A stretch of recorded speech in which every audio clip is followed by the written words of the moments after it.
ರೀತಿಯಾಗಿ ಈಗ ಕೃಷಿ ಸಚಿವರಿಲ್ಲ, ಶಿಕ್ಷಣ ಸಚಿವರಿಲ್ಲ, ಬೇರೆ ಬೇರೆ ಖಾತೆಗಳಿಗೆ ಸಚಿವರೇ ಇಲ್ಲ ಅಂತ ಹೇಳಿ ವಿಪಕ್ಷಗಳು ಟೀಕೆಯನ್ನ ಮಾಡ್ತಾ ಇರುವಂತಹ ಸಂದರ್ಭದಲ್ಲಿ ಈಗಾಗಲೇ ರಾಜ್ಯದಲ್ಲಿ ಮಳೆ ಆಗ್ತಾ ಇರೋದನ್ನ ಕೂಡ ನಾವು ಗಮನಿಸ್ತಾ ಇದ್ದೀವಿ. ಜೂನ್ 4ರಂದು ಕೇರಳವನ್ನ ಪ್ರವೇಶ ಮಾಡಿದೆ ನೈಋತ್ಯ ಮುಂಗಾರು. ಮಾರುತ ಕರ್ನಾಟಕ, ತಮಿಳುನಾಡಿಗೂ ಕೂಡ ಈಗ ಎಂಟ್ರಿ ಕೊಟ್ಟಿದೆ. ಈಗಾಗಲೇ ಕರಾವಳಿ ಸೇರಿದಂತೆ ರಾಜ್ಯ ಹಲವು ಜಿಲ್ಲೆಗಳಲ್ಲಿ ಮುಂಗಾರು ಮಳೆ ಆರಂಭ ಆಗಿದೆ. ಈಗಾಗಲೇ ಮುಂಗಾರು ಮಳೆ ಆರಂಭ ಆಗಿದೆ, ಆದರೆ ಅದರ ಪರಿಣಾಮವನ್ನು ನಾವು ಗಮನಿಸಬೇಕು. ಕಾರಣ ಈಗಾಗಲೇ ಕೆಲವು ಕಡೆಗಳಲ್ಲಿ ಮಾತ್ರ ಮುಂಗಾರು ಮಳೆ ಬರ್ತಾ ಇದ್ರೆ, ಇನ್ನೂ ಕೆಲವು ಕಡೆಗಳಲ್ಲಿ ಇದರ ಪರಿಣಾಮ ಜಾಸ್ತಿ ಆಗಿದೆ. ಕಾರಣ ಮಳೆನೇ ಬರ್ತಾ ಇಲ್ಲ, ಈ ಸಲ ಮಳೆನೇ ಕಡಿಮೆಯಾಗುತ್ತೆ ಅನ್ನುವಂತಹ ಒಂದು ವಿಚಾರವೂ ಕೂಡ ಇದೆ. ಇನ್ನು ಎಲ್ಲೆಲ್ಲಿ ಮಳೆಯಾಗಿದೆ ಅಂತ ನೋಡೋದಾದ್ರೆ, ಮಂಗಳೂರಲ್ಲಿ ಬೆಳಗ್ಗೆಯಿಂದಲೂ ಜೋರಾಗಿ ಮಳೆಯಾಗ್ತಿದೆ. ಮಹಾಕಾಳಿ ಪಡುಪು ರೈಲ್ವೆ ಅಂಡರ್ ಪಾಸ್ ಸೇರಿದಂತೆ ಹಲವು ಭಾಗಗಳಲ್ಲಿ ಜಲಾವೃತ ಆಗಿದೆ. ಮುನ್ನೆಚ್ಚರಿಕಾ ಕ್ರಮವಾಗಿ ವಿಪತ್ತು ಹೇಗೆ ಎದುರಿಸೋದು ಅಂತ ಹೇಳಿ NDRF ತಂಡ ಈಗಾಗಲೇ ಸಜ್ಜಾಗಿದೆ. ಅದೇ ರೀತಿಯಾಗಿ ಹಾವೇರಿ, ಹುಬ್ಬಳ್ಳಿ, ರಾಯಚೂರು, ಧಾರವಾಡ, ಯಾದಗಿರಿ, ಬಾಗಲಕೋಟೆ, ಬೆಂಗಳೂರು ಜಿಲ್ಲೆಯಲ್ಲಿ ಜೋರು ಮಳೆಯಾಗಿದೆ. ಬೆಂಗಳೂರು, ಮೈಸೂರು, ಮಡಿಕೇರಿ ಸೇರಿದಂತೆ ಹಲವು ಜಿಲ್ಲೆಗಳಲ್ಲಿ ಮುಂಗಾರು ಮಳೆಯ ಸಿಂಚನ ಆಗಿದೆ. ಇಷ್ಟು ಮಾತ್ರ ಅಲ್ಲ, ಈಗಾಗಲೇ ಹವಾಮಾನ ಇಲಾಖೆ ಅಲರ್ಟ್ ಅನ್ನು ಕೂಡ ಮಾಡಿದೆ. ನಾಳೆ ರಾಜ್ಯದ 3 ಜಿಲ್ಲೆಗಳಿಗೆ ಹವಾಮಾನ ಇಲಾಖೆ ಅಲರ್ಟ್ ಅನ್ನು ಮಾಡಿದ್ದು, ಆರೆಂಜ್ ಅಲರ್ಟ್ ಅನ್ನು ಹವಾಮಾನ ಇಲಾಖೆ ಘೋಷಿಸಿದೆ. ಅದರಲ್ಲಿ ಪ್ರಮುಖವಾಗಿ ದಕ್ಷಿಣ ಕನ್ನಡ, ಉಡುಪಿ, ಉತ್ತರ ಕನ್ನಡ ಈ 3 ಜಿಲ್ಲೆಗಳಲ್ಲಿ ಜೋರು ಮಳೆಯಾಗತ್ತೆ ಅಂತ ಹವಾಮಾನ ಇಲಾಖೆ ಈಗಾಗಲೇ ಎಚ್ಚರಿಕೆಯನ್ನು ಕೂಡ ಕೊಟ್ಟಿದೆ. ಅಷ್ಟು ಮಾತ್ರ ಅಲ್ಲ, ಉಳಿದ ಹಾಗೆ ನೋಡ್ತಾ ಹೋಗೋದಾದ್ರೆ ಬೆಂಗಳೂರಿನಿಂದ ಬೀದರ್ವರೆಗೂ, ಮೈಸೂರಿನಿಂದ ಕೋಲಾರದವರೆಗೂ ರಾಜ್ಯದ ಎಲ್ಲ ಜಿಲ್ಲೆಗಳಲ್ಲೂ ಮಳೆ ಆಗತ್ತೆ ಅಂತ ಹವಾಮಾನ ಇಲಾಖೆ ಹೇಳಿದ್ದು, ಎಲ್ಲ ಕಡೆ ಅಲರ್ಟ್ ಅನ್ನ ಘೋಷಣೆ ಮಾಡಲಾಗಿದೆ. ಈ ಎಲ್ಲ ಜಿಲ್ಲೆಗಳಲ್ಲಿ ಯೆಲ್ಲೋ ಅಲರ್ಟ್ ಅನ್ನ ಘೋಷಣೆ ಮಾಡಲಾಗಿದೆ. ಇನ್ನು ಕೇರಳದಲ್ಲಿ ಅಬ್ಬರಿಸ್ತಾ ಇರುವ ಮುಂಗಾರು ಮಳೆ 5 ಜಿಲ್ಲೆಗಳಲ್ಲಿ ಬಿರುಗಾಳಿ ಸಹಿತ ಅಬ್ಬರಿಸಲಿದೆ. ಎಲ್ಲೆಲ್ಲಿ ಅಂತ ನೋಡೋದಾದ್ರೆ, ಪ್ರಮುಖವಾಗಿ ಮಲ್ಲಾಪುರಂ, ಕೋಝಿಕೋಡ್, ವಯನಾಡ್ ಜಿಲ್ಲೆಗಳಿಗೆ ರೆಡ್ ಅಲರ್ಟ್ ಅನ್ನ ಘೋಷಣೆ ಮಾಡಲಾಗಿದೆ. ಅದರಲ್ಲೂ ಮುಖ್ಯವಾಗಿ ಕಣ್ಣೂರು, ಕಾಸರಗೋಡು ಜಿಲ್ಲೆಗಳಿಗೂ ಕೂಡ ನಾಳೆ ರೆಡ್ ಅಲರ್ಟ್ ಅನ್ನ ಘೋಷಣೆ ಮಾಡಲಾಗಿದೆ. ಈಗಾಗಲೇ ಮುಂಗಾರು ಮಳೆ ಆರಂಭ ಆಗಿರುವಂಥದ್ದೇ 4ನೇ ತಾರೀಕು, ಅದು ಕೂಡ ಬಹಳ ಲೇಟ್ ಆಗಿ ಆಗಿದೆ. ಆ ಲೇಟ್ನ ಪರಿಣಾಮವಾಗಿ ಆ ಮಳೆ ಇನ್ನೂ ನಾವು 4-5 ತಿಂಗಳು ಅಂತ ಏನು ಹೇಳ್ತೀವಲ್ಲ, ಆ 4-5 ತಿಂಗಳು ಆಗುವ ಪರಿಣಾಮಗಳು ಕೂಡ ಕಡಿಮೆ ಅನ್ನುವಂತಹ ವಿಚಾರವನ್ನು ಹವಾಮಾನ ಇಲಾಖೆ ಹೇಳ್ತಾ ಇದೆ. ಬಟ್ ಈಗ ಆರಂಭ ಆಗಿದೆ, ಆರಂಭ ಆಗಿರುವಂತಹ ಮಳೆ ಅಬ್ಬರಿಸ್ತಾ ಇದೆ. 5 ಜಿಲ್ಲೆಗಳಲ್ಲಿ ಬಿರುಗಾಳಿ ಸಹಿತ ಮಳೆ ಬರುತ್ತೆ ಅಂತ ಹೇಳಿ ಹವಾಮಾನ ಇಲಾಖೆ ಕೇರಳಂನಲ್ಲೂ ಕೂಡ ಈಗಾಗಲೇ ಎಚ್ಚರಿಕೆಯನ್ನ ಕೊಟ್ಟಿದೆ. ಪ್ರಮುಖವಾಗಿ ಮಲ್ಲಾಪುರಂ, ಕೋಝಿಕೋಡ್, ವಯನಾಡು ಈ ಜಿಲ್ಲೆಗಳಿಗೆ ರೆಡ್ ಅಲರ್ಟ್ ಅನ್ನು ಘೋಷಣೆ ಮಾಡಲಾಗಿದೆ. ಅಷ್ಟು ಮಾತ್ರ ಅಲ್ಲ, ಕಣ್ಣೂರು, ಕಾಸರಗೋಡು ಅಂದ್ರೆ 5 ಜಿಲ್ಲೆಗಳಿಗೆ ನಾಳೆ ರೆಡ್ ಅಲರ್ಟ್ ಅನ್ನ ಘೋಷಣೆ ಮಾಡಲಾಗಿದ್ದು, ನದಿ ತೀರದ ಪ್ರದೇಶಗಳಲ್ಲಿ ಗುಡ್ಡ ಕುಸಿಯುವಂತಹ ಜಾಗಗಳಲ್ಲಿ ಇದ್ದವರು ಎಚ್ಚರಿಕೆಯಿಂದ ಇರಬೇಕು ಅನ್ನುವ ಸೂಚನೆಯನ್ನ ನೀಡಲಾಗಿದೆ. ಈಗಾಗಲೇ ಈ ಹಿಂದೆ ಕೇರಳಂನಲ್ಲಿ ಯಾವ ರೀತಿಯಾದಂತಹ ಒಂದು ಗುಡ್ಡ ಕುಸಿತ ಪ್ರಕರಣಗಳು ಆಗಿತ್ತು ಅನ್ನೋದನ್ನ ನಾವಿಲ್ಲಿ ನೋಡಿದ್ವಿ. ಹಾಗಾಗಿ ಈ ಭಾಗದ ಜನ ಬಹಳ ಎಚ್ಚರಿಕೆಯಿಂದ ಇರಬೇಕು. ಯಾರಾದರೂ ಅಂತಹ ಸ್ಥಳದಲ್ಲಿ ಇದ್ರೆ ಮಾಹಿತಿಯನ್ನ ನೀಡಬೇಕು ಅನ್ನೋದನ್ನು ಕೂಡ ಕೇರಳಂ ಸರ್ಕಾರ ಈಗಾಗಲೇ ಹೇಳಿದೆ. ಅದೇ ರೀತಿಯಾಗಿ ಎರ್ನಾಕುಲಂ, ಪಾಲಕ್ಕಾಡ್, ಇಡುಕ್ಕಿ ಜಿಲ್ಲೆಗಳಿಗೆ ಆರೆಂಜ್ ಅಲರ್ಟ್ ಅನ್ನ ಘೋಷಣೆ ಮಾಡಲಾಗಿದೆ. ಕೊಟ್ಟಾಯಂ, ಪಟ್ಟಣಂತಿಟ್ಟ ಜಿಲ್ಲೆಗೂ ಕೂಡ ಆರೆಂಜ್ ಅಲರ್ಟ್ ಅನ್ನ ಘೋಷಣೆ ಮಾಡಲಾಗಿದೆ. ಈ ಒಂದು ಜಿಲ್ಲೆಗಳಿಗೆ ಆರೆಂಜ್ ಅಲರ್ಟ್ ಅನ್ನ ಘೋಷಣೆ ಮಾಡಲಾಗಿದೆ. ಕೇರಳದ 5 ಜಿಲ್ಲೆಗಳಿಗೆ ಈಗಾಗಲೇ ರೆಡ್ ಅಲರ್ಟ್ ಅನ್ನ ಘೋಷಣೆ ಮಾಡಲಾಗಿದೆ.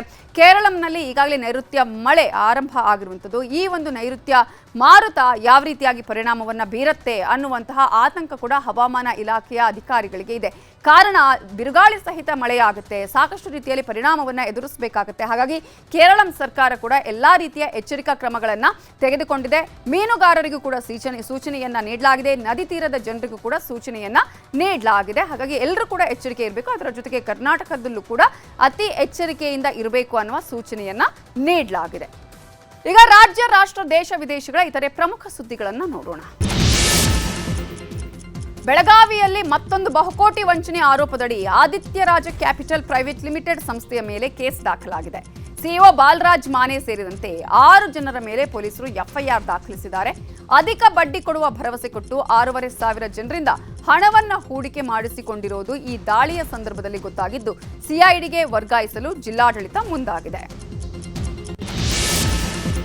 ರಾಜ್ಯದಲ್ಲಿ ಸಿಇಟಿ ಫಲಿತಾಂಶ ಪ್ರಕಟ ಆಗಿದೆ. 3,36,000 ವಿದ್ಯಾರ್ಥಿಗಳ ಪೈಕಿ 2,92,782 ವಿದ್ಯಾರ್ಥಿಗಳು ಅರ್ಹತೆಯನ್ನ ಪಡ್ಕೊಂಡಿದ್ದಾರೆ. ಸಿಇಟಿ ಪರೀಕ್ಷೆಯಲ್ಲಿ ನಯನಾ ಗೋಪಿ ದೊಡ್ಡ ಸಾಧನೆಯನ್ನ ಮಾಡಿದ್ದಾರೆ.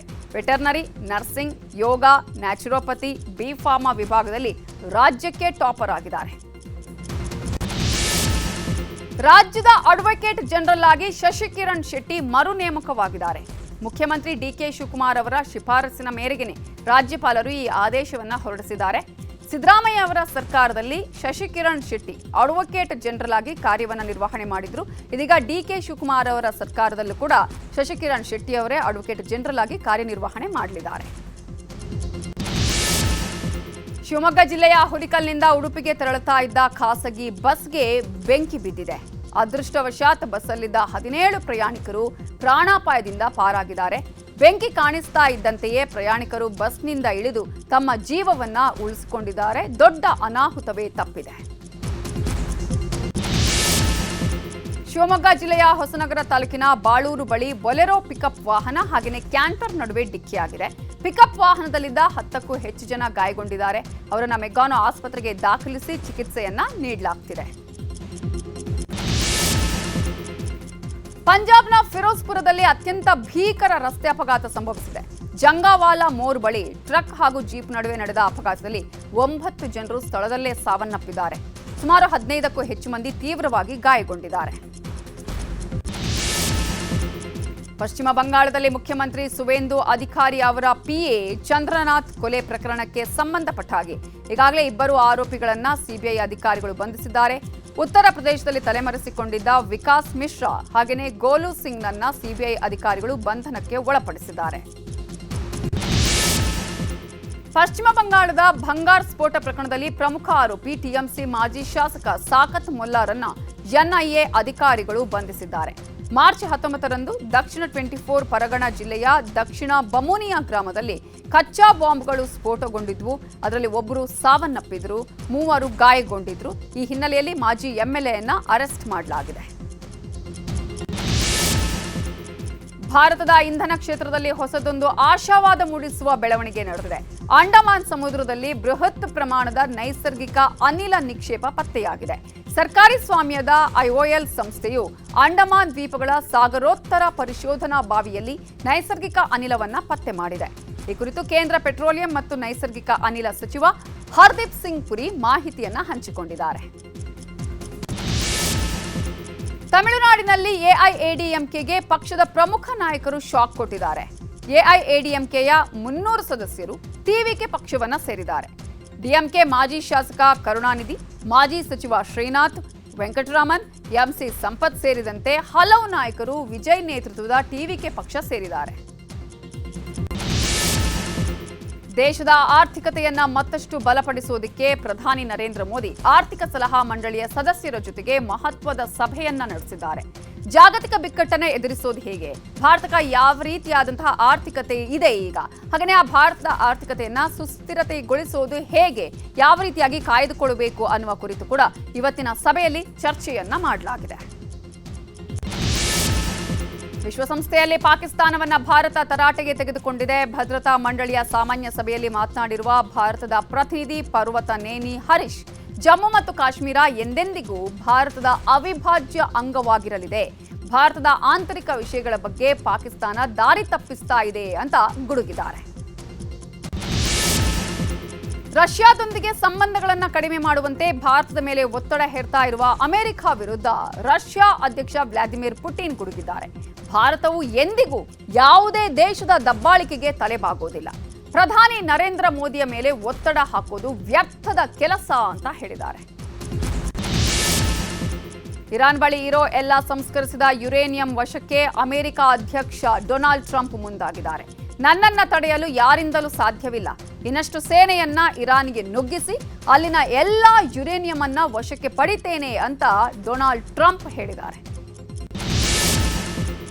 ಅಮೆರಿಕ ಇರಾನ್ ನಡುವಿನ ಸಂಘರ್ಷ ಮತ್ತೆ ತಾರಕಕ್ಕೇರಿದೆ. ಹರ್ಮುಜ್ ಜಲಸಂಧಿಯನ್ನ ಗುರಿಯಾಗಿಸಿಕೊಂಡು ಇರಾನ್ ಡ್ರೋನ್ ದಾಳಿ ಮಾಡಿದೆ ಅಂತ ಅಮೆರಿಕ ಸೇನೆ ಹೇಳಿದೆ. ಅಲ್ಲದೆ ಇರಾನ್ನ 4 ಡ್ರೋನ್ಗಳನ್ನ ನಾವು ಹೊಡೆದುರುಳಿಸಿದ್ದೇವೆ ಅಂತಾನೂ ಹೇಳಿಕೊಂಡಿದೆ. ಮುಂಬರುವ ಇಂಗ್ಲೆಂಡ್ ಐರ್ಲೆಂಡ್ ವಿರುದ್ಧದ ಸರಣಿಗೆ ಟೀಂ ಇಂಡಿಯಾ ಪಟ್ಟಿ ಪ್ರಕಟವಾಗಿದೆ. ಮೊದಲ ಬಾರಿಗೆ ವೈಭವ್ ಸೂರ್ಯವಂಶಿಗೆ ಸ್ಥಾನ ಸಿಕ್ಕಿದೆ.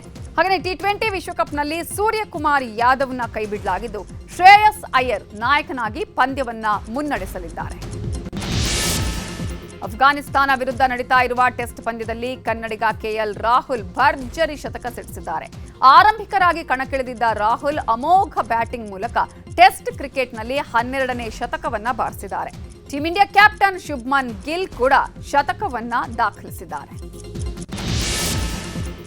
ಭಾರತದ grand master R Praggnanandhaa Norway chess ಟೂರ್ನಿಯ ಅಂತಿಮ ಸುತ್ತಿನ ಪಂದ್ಯದಲ್ಲಿ ಜರ್ಮನಿಯ ವಿನ್ಸೆಂಟ್ ಕೀಮರ್ ವಿರುದ್ಧ ಗೆಲುವು ಸಾಧಿಸಿದ್ದಾರೆ. ಈ ಮೂಲಕ ಪ್ರತಿಷ್ಠಿತ ನಾರ್ವೆ ಚೆಸ್ ಪ್ರಶಸ್ತಿಯನ್ನ ಮುಡಿಗೇರಿಸಿಕೊಂಡ ಮೊದಲ ಭಾರತೀಯ ಅನ್ನುವ ಹೆಗ್ಗಳಿಕೆಗೂ ಕೂಡ ಪಾತ್ರರಾಗಿದ್ದಾರೆ.